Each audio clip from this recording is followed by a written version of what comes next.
ഏറ്റവും അധികം ടൂറിസ്റ്റുകൾ സന്ദർശിക്കുന്ന കൊളോസിയം എന്ന് പറയുന്ന റോമിലെ ഫ്ലാവിയൻ ആംഫി തിയേറ്റർ മനുഷ്യക്കുരുതിയുടെ കളിക്കളമായിരുന്നു.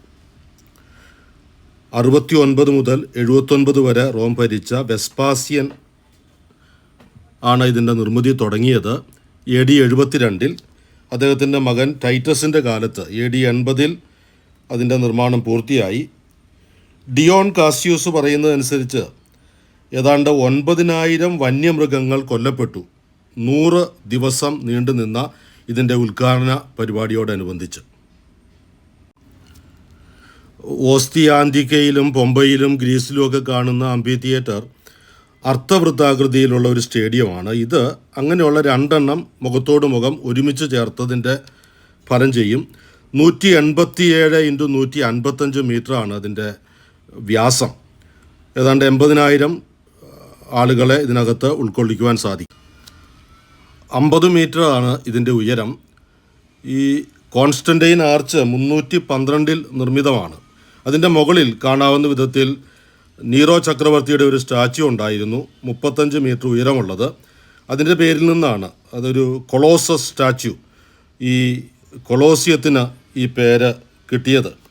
ഈ മിൽവിയൻ ബ്രിഡ്ജിലെ വിജയം മാക്സിന്റിയൂസിനെ തോൽപ്പിച്ചതിൻ്റെ ഓർമ്മയ്ക്കാണ് കോൺസ്റ്റൻറ്റൈൻ കൽപ്പന കൊടുത്തിട്ട് ഈ ഒരു ആർച്ച് നിർമ്മിച്ചത്. അതിലുപയോഗിച്ചിരിക്കുന്നതെല്ലാം പ്രാചീനമായ നിർമ്മിതികളുടെ അവശിഷ്ടങ്ങളാണ്.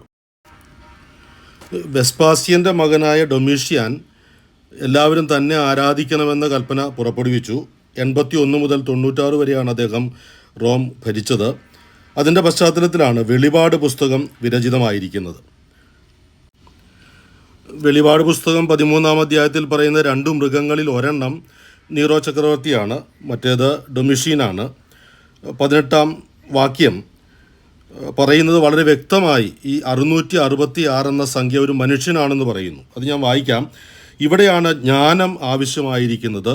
ബുദ്ധിയുള്ളവർ മൃഗത്തിൻ്റെ സംഖ്യ കണക്ക് കൂട്ടട്ടെ. അത് ഒരു മനുഷ്യൻ്റെ സംഖ്യയാണ്, 666.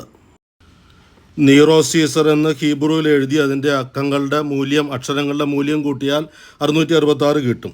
നൂൺ 50 ആണ്, റേസ് 200 ആണ്, വാവ് 6, നൂൺ 50, കോഫ് 100, സാമക് 60, റേസ് 200, ആകെ 666. ഈ അക്കങ്ങൾ കണക്കൂട്ടാൻ എന്നെ സഹായിച്ചത് പ്രസിദ്ധ ഹീബ്രു ഭാഷാ പണ്ഡിതനും ആലപ്പുഴ രൂപതാധ്യക്ഷനുമായ അഭിമന്യ ജെയിംസ് ആനാപറമ്പിൽ പിതാവാണ്. ചാക്കാപുത്തൻ പരിക്കലച്ചൻ്റെ ഹീബ്രു ലളിതം രസകരം എന്ന ചെറിയ ലീഫ്ലെറ്റ് അക്ഷരങ്ങൾ പഠിക്കാൻ, അതുപോലെ തന്നെ Graeco very very simple, Greek Hebrew അക്ഷരങ്ങൾ പഠിക്കാൻ നന്നായി സഹായിക്കും. വാസ്തവത്തിൽ നീറോ ചക്രവർത്തിയുടെ കാലത്ത് കൊളോസിയം എന്ന് പറയുന്ന കളിക്കളമില്ല. ഈ ചെർക്കൂസ് മാസിമൂസ് ആണെന്നുള്ള ഏറ്റവും പ്രാചീനമായ സ്റ്റേഡിയം. അത് എട്രൂസ്കിയൻ രാജാക്കന്മാരുടെ കാലത്ത്, ഈ മിത്തോളജിക്കൽ കാലമായ റോമുളൂസിൻ്റെയൊക്കെ കാലത്ത് തന്നെ നിർമ്മിതമായിരിക്കും. എക്സ്കവേഷൻസ് ഒന്നും നടത്തിയത് ഡെവലപ്പ് ചെയ്യപ്പെട്ടിട്ടില്ല. ഇതിനകത്ത് 1,1,00,000 ആളുകൾ കൊള്ളുമായിരുന്നു. ട്രാജൻ്റെ കാലത്തായപ്പോൾ 2,50,000 ആളായി അത് മാറി.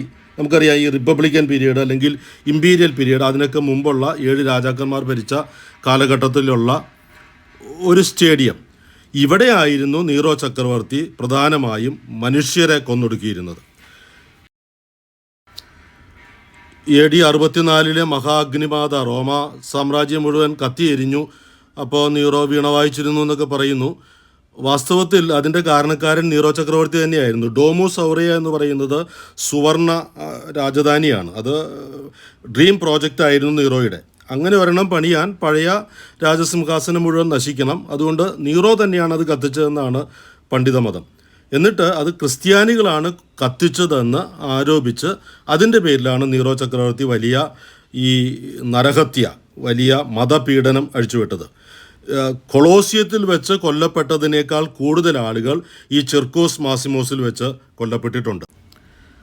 664 മീറ്റർ നീളവും 123 മീറ്റർ വീതിയുമാണ് ഈ പഴയകാല സ്റ്റേഡിയത്തിന് ഉള്ളത്. ഇതുമായി ബന്ധപ്പെട്ട് saint Peter's basilica, Vatican basilica കൂടി ഒന്ന് കാണേണ്ടതാണ്. അത് അഗ്രിപ്പേനയുടെ പച്ചക്കറിത്തോട്ടമായിരുന്നു. അവിടെ കലികുള പിന്നീട് കളിക്കളം ഉണ്ടാക്കി. നീറോ അത് ഡെവലപ്പ് ചെയ്തു. നീറോ ചക്രവർത്തി ഈ നരഹത്യയ്ക്ക്, മനുഷ്യപീഡയ്ക്ക്, സഭാപീഡനയ്ക്ക് ആ സ്ഥലം പിന്നീട് ഉപയോഗിച്ചു. അവിടെ വെച്ചാണ് സെയിൻറ്റ് പീറ്ററിനെ പീഡിപ്പിച്ചത്. സെയിൻറ്റ് പീറ്റർ കൊല്ലപ്പെട്ടത് അവിടെയാണ് പത്രോസ്ലീഹ അടക്കപ്പെട്ടത്. അതുകൊണ്ടാണ് അതിൻ്റെ പുറത്ത് സെയിൻറ്റ് പീറ്റേഴ്സ് ബസിലിക്ക, ഇന്നത്തെ വത്തിക്കാൻ ബസിലിക്ക പണിതുയർത്തിയത്. ഈ സർക്കസ് മാക്സിമൂസിൻ്റെ നടുക്ക് 2 ഒബ്ലിസ്കുകൾ ഉണ്ടായിരുന്നു. ആ കലിഗുളയുടെ സർക്കസ് അല്ലെങ്കിൽ നീറോയുടെ സർക്കസ് എന്ന് പറയുന്ന വത്തിക്കാനിലുണ്ടായിരുന്ന പഴയ കളിക്കളത്തിൻ്റെ നടുക്കുണ്ടായിരുന്ന ഒരു ഒബ്ലിസ്ക്, അതാണ് ഇപ്പോൾ സെയിൻറ്റ് പീറ്റേഴ്സ് സ്ക്വയറിൻ്റെ നടുക്ക് നിൽക്കുന്നത്. ലോകത്തെ ഏറ്റവും കൂടുതൽ കാലം നിവർന്നു നിന്ന പല ഒബ്ലിസ്കുകളും ആ ഒറ്റക്കൽ സ്തൂപമാണ് ഒബ്ലിസ്ക് എന്ന് പറയുന്നത്. എല്ലാം തന്നെ വീണുപോയി. ഏറ്റവും കൂടുതൽ കാലം ലോകത്ത് നിവർന്നു നിന്ന ഒബ്ലിസ്കാണ് ഈ സെയിൻറ്റ് പീറ്റേഴ്സ് ബസിലിക്കയുടെ നടുക്ക് നിൽക്കുന്ന ആ ഒറ്റക്കൽ ഈജിപ്ഷ്യൻ ഒബ്ലിസ്ക്, ഒറ്റക്കൽ സ്തൂപം. ആ ഒരു കല്ലിന് കാഴ്ചശക്തി ഉണ്ടായിരുന്നെങ്കിൽ വിശുദ്ധ പത്രോസിനെ പീഡിപ്പിച്ചതും അതുപോലുള്ള ക്രൈസ്തവ വിശ്വാസികളെ നീറോ ചക്രവർത്തി പീഡിപ്പിച്ചു കൊന്നതും മൃഗങ്ങളെല്ലാം കടിച്ചു കുടഞ്ഞതുമെല്ലാം ആ നിൽക്കുന്ന ഒബ്ലിസ്ക് കണ്ടിട്ടുണ്ടാകണം. അതാണ് അതിൻ്റെ ഒരു മഹത്വം, അതിൻ്റെ ഒരു വിശുദ്ധി. ഈ ഒരു കാണുന്ന സെയിൻറ്റ് പീറ്റേഴ്സ് ബസിലിക്കയുടെ കോപ്പുള, താഴികക്കുടം, അതിൻ്റെ നേരെ അടിയിലാണ് വിശുദ്ധ പത്രോസിൻ്റെ തിരുശേഷിപ്പ് ഉള്ളത്. അതിൻ്റെ അടിയിലായിരുന്നു വിശുദ്ധ പത്രോസിനെ കബറടക്കിയിരുന്ന അദ്ദേഹത്തിൻ്റെ ഒറിജിനൽ കല്ലറയുള്ളത്. ആ പരിസരത്താണ് ഈ പറയുന്ന ഇപ്പോൾ നിൽക്കുന്ന സെയിൻറ്റ് പീറ്റേഴ്സ് ബസിലിക്കയുടെ വലതുഭാഗത്തായിരുന്നു നേരത്തെയുള്ള ഈ നീറോയുടെ സർക്കസ് അല്ലെങ്കിൽ നീറോയുടെ സ്റ്റേഡിയം നിലനിൽക്കുന്നത്. ഇത് കൊളോസിയത്തിൻ്റെ ഉൾഭാഗമാണ്. അന്ന് കാലത്ത് ഈ പലക പോലെ മൊത്തം തടി കൊണ്ട് അതിനകം കവർ ചെയ്തിരുന്നു. അതിൻ്റെ പുറത്താണ് മൃഗങ്ങളും മനുഷ്യരുമൊക്കെ തമ്മിലുള്ള ഗ്ലാഡിയേറ്ററിൻ്റെ സംഘടന എല്ലാം നടന്നിരുന്നത്. അതിൻ്റെ അടിയിലാണ് മൃഗങ്ങളെല്ലാം സൂക്ഷിച്ചിരുന്നത്. ലിഫ്റ്റിൽ മൃഗങ്ങളെ പെട്ടെന്ന് ഉയർത്തി അതിനകത്ത് കൊണ്ടുവരുന്ന സംവിധാനമെല്ലാം ഉണ്ടായിരുന്നു. ഇതുമായി ബന്ധപ്പെട്ട സെയിൻറ്റ് ക്ലമൻറ്റ് ബസിലിക്ക നമ്മൾ ഒരിക്കൽ കൂടി ഒന്ന് കാണണം. 3 നിലകളായി നിലനിൽക്കുന്ന ക്ലമൻറ്റ് ബസിലിക്കയുടെ മുകൾ ഭാഗമാണിത്. ഇത് 12-ാം നൂറ്റാണ്ടിലുള്ള ബസിലിക്കയാണ്. ഇതിൻ്റെ അടിയിൽ 4-ാം നൂറ്റാണ്ടിൽ കോൺസ്റ്റൻറ്റൈൻ്റെ പീരീഡിലുള്ള ബസിലിക്കയുണ്ട്. അതിൻ്റെ അടിയിൽ ഒരു ഭവനം, പഴയ കാലത്തെ ഭവന ദേവാലയം എന്ന് പറയുന്ന വീട് തന്നെ ഉണ്ടായിരുന്നു. ഈ കഴിഞ്ഞ ജൂൺ മാസമാണ് ഞാനിത് ചിത്രീകരിച്ചത്. ഇപ്പോഴും അതിൻ്റെ അടിയിലൂടെ വെള്ളമൊഴുക്കുണ്ട്. അത് ഏതാണ്ട് കൊളോസിയത്തിൻ്റെ ലെവലിലാണ് നിൽക്കുന്നത്. അത് കൊളോസിയത്തിൽ ഈ പറയുന്ന എല്ലാ കലാപരിപാടികളും മനുഷ്യനെ കൊല്ലുന്നതെല്ലാം കഴിയുമ്പം അവിടെ ക്ലീനിങ് നടക്കുന്നു. റോമിൽ എപ്പോഴും ഡ്രെയിനേജ്, എല്ലായിടത്തും നമുക്ക് ധാരാളമായി വെള്ളമുണ്ട്. എവിടെ നിന്നും വെള്ളം പിടിച്ച് കുടിക്കാം. ആ ടാപ്പുകൾക്കൊന്നും അടപ്പുള്ളതല്ല. ടാപ്പിൽ നിന്ന് വെള്ളം എപ്പോഴും ഒഴുകുന്നു. അത് ഡ്രെയിനേജിലൂടെ ഒഴുകി ടൈബർ നദിയിൽ ചെന്നെത്തുന്നു. അതുപോലെ കൊളോസിയത്തിൽ നിന്ന് ഒഴുകുന്ന വെള്ളം ഈ സെയിൻറ്റ് ക്ലമൻറ്റിൻ്റെ അടിയിലൂടെയാണ് ഒഴുകിക്കൊണ്ടിരുന്നത്. ഇപ്പോഴും നമുക്ക് ഇതിലെ ഒഴുകുന്ന വെള്ളം കാണാൻ സാധിക്കും.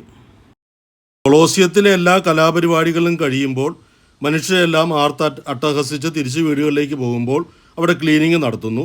ആയിരക്കണക്കിന് ആളുകൾ കൊല്ലപ്പെട്ട ഇടം, അത് ക്ലീൻ ചെയ്യുമ്പോൾ അവിടുന്ന് ചോരയാണ് പുറത്തേക്ക് ഒഴുകുന്നത്. അപ്പോൾ ഈ ക്ലമൻറ്റിൻ്റെ അടിയിൽ ഒഴുകുന്ന ഈ നീർച്ചാല് അക്ഷരാർത്ഥത്തിൽ ചോര പുഴയായി തന്നെ ഒഴുകുമായിരുന്നു. അത് കാണുമ്പോൾ ആളുകൾ ഇവിടെ നിന്ന് കയറി ചെന്ന് കൊളോസിയത്തിൽ നിന്ന് തങ്ങളുടെ പ്രിയപ്പെട്ട ആളുകൾ മരിച്ചവരുടെ അവശിഷ്ടം എടുത്ത് ഏറ്റവും അടുത്തുള്ള കാറ്റക്കോമ്പിൽ കൊണ്ടുപോയി സംസ്കരിക്കുന്നു. നാളെ ഈ സ്ഥലത്ത് കൊല്ലപ്പെടേണ്ടത് തങ്ങൾ തന്നെ ആയിരിക്കും എന്ന വലിയ അറിവോടെ. കൊളോസിയത്തിലെ മതപീഡനം ഡൊമീഷ്യൻ ചക്രവർത്തിയുടെ കാലഘട്ടത്തിൽ 81-96 കാലഘട്ടത്തിലാണ് നടന്നത്. അദ്ദേഹം കൊടുത്ത കൽപ്പന എല്ലാവരും എന്നെ ആരാധിക്കണമെന്നായിരുന്നു. ഈ പശ്ചാത്തലത്തിലാണ് വെളിപാട് പുസ്തകം വിരചിതമായിരിക്കുന്നത്. 13-ാം അധ്യായത്തിൽ പറയുന്ന 2 മൃഗങ്ങളിൽ ഒരെണ്ണം ഈ ഡൊമീഷ്യൻ ചക്രവർത്തിയാണ്. അതിനെക്കുറിച്ച് 3-ാം വാക്യം പറയുന്നുണ്ട്. ആ മൃഗത്തിൻ്റെ തലകളിൽ ഒന്ന് മുറിപ്പെട്ടതുപോലെ തോന്നി, എങ്കിലും മരണകാരണമായ ആ മുറിവ് സുഖപ്പെട്ടു. അത് നീറോ ചക്രവർത്തിയുടെ പുനരുദ്ധാനമാണ്. ഈ ഡൊമിഷ്യൻ ചക്രവർത്തി എന്നുള്ള അന്ധവിശ്വാസത്തിൻ്റെ ഒരു പ്രകടനം ആയിരുന്നു. അദ്ദേഹമാണ് ആയിരക്കണക്കിന് ആളുകളെ അവിടെ കൊന്നൊടുക്കിയത്. അവിടെ നിന്ന് ഒഴുകി വന്നിരുന്ന നീർച്ചാലാണ് നമ്മൾ ഈ കാണുന്നത്. ഇത് സെയിൻറ്റ് ക്ലമൻറ്റ് ബസിലിക്കയുടെ അടിയിലൊഴുകുന്ന നീർച്ചാലാണ്. ഒരു കാലത്ത് ഇത് ചോരപ്പുഴ തന്നെ ആയിരുന്നു. തങ്ങളുടെ പ്രിയപ്പെട്ടവരെ അടക്കിയിരുന്ന കാറ്റക്കൂമ്പുകളിൽ ഒന്നാണിത്. ഇത് സെയിൻറ്റ് സെബാസ്റ്റ്യൻ്റെ കാറ്റക്കൂമ്പാണ്. കാറ്റക്കൂമ്പ് എന്ന് പറയുന്നത് ഭൂഗർഭ സെമിത്തേരിയാണ്. അത് വിശുദ്ധ പത്രോസ് പൗലോസ് അപ്പോസ്തലന്മാരുടെ ഓർമ്മ സ്ഥലമായിട്ട് കൂടിയാണ് കരുതുന്നത്. ഇവിടെ നിന്ന് തൊട്ടടുത്താണ്, ഒരു 500 മീറ്റർ അപ്പുറയാണ്. അത് എൻട്രൻസ് ആണ് കലിസ്റ്റസിൻ്റെ കാറ്റക്കുമ്പിലേക്ക്. ലോകത്തെ ഏറ്റവും ദൈർഘ്യമുള്ള 16 കിലോമീറ്ററാണ് കലിസ്റ്റസിൻ്റെ കാറ്റക്കുമ്പിൻ്റെ ദൈർഘ്യം. ടൂറിസ്റ്റുകൾക്കൊക്കെ ഉണ്ടാകുന്ന ഒരു ആനന്ദത്തിമർപ്പല്ല ഒരിക്കലും ഒരു ക്രിസ്ത്യാനിക്ക് കൊളോസിയം കാണുമ്പോൾ ഉണ്ടാകുന്നത്. അത് മരണഭയം, കണ്ണീർ, വിലാപം, ചോരപ്പുഴ, എല്ലാ മതപീഡനത്തിൻ്റെയും പശ്ചാത്തലത്തിൽ പ്രാർത്ഥനാപൂർവം കാണേണ്ട ഒന്നാണ് ഈ കൊളോസിയം എന്ന് പറയുന്ന നിർമ്മിതി. 1740-758 കാലഘട്ടത്തിൽ ജീവിച്ചിരുന്ന പോപ്പ് ബെനഡിക്റ്റ് 14 ഇതിനെ കോൺസെക്രേറ്റ് ചെയ്ത് കുരിശിൻ്റെ വഴി സ്ഥാപിച്ചു. ഇന്നും ദുഃഖവെള്ളിയാഴ്ചകളിൽ പരിശുദ്ധ പിതാവ് കുരിശിൻ്റെ വഴി ചൊല്ലുന്നത് കൊളോസിയത്തിലേക്കാണ്. ഈ ധീര വീര രക്തസാക്ഷികൾ നമ്മെ അനുഗ്രഹിക്കട്ടെ.